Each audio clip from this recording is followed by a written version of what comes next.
1915 was the year the war truly changed. The illusions of 1914 were dead. Now came poison gas, failed invasions, and the global escalation of what would become the bloodiest conflict the world had ever seen. By early 1915, the Western Front was frozen in place. Trench systems ran from the English Channel to Switzerland.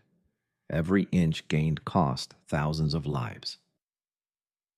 The war of movement had become a war of attrition, and there was no end in sight. On April 22, 1915, near the town of Ypres in Belgium, German troops unleashed a new horror: chlorine gas. A greenish cloud rolled across the battlefield, choking, blinding, and suffocating the Allied soldiers. It was the first large-scale use of chemical weapons in warfare, and it broke the rules. Literally, poison gas violated international agreements, but no one cared anymore.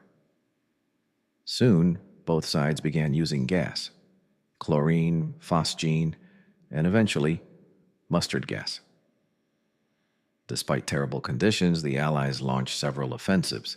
In Artois and Champagne, French troops stormed German lines. Thousands died for a minimal gain.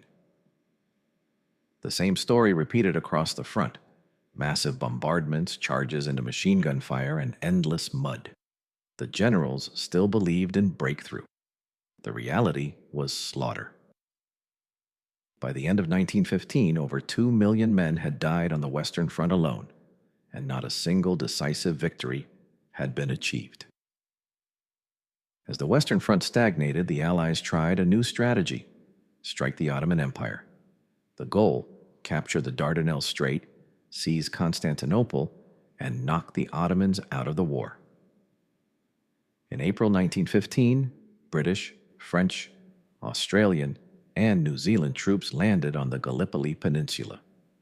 But they met fierce resistance from the Ottoman army, led by a young officer named Mustafa Kemal.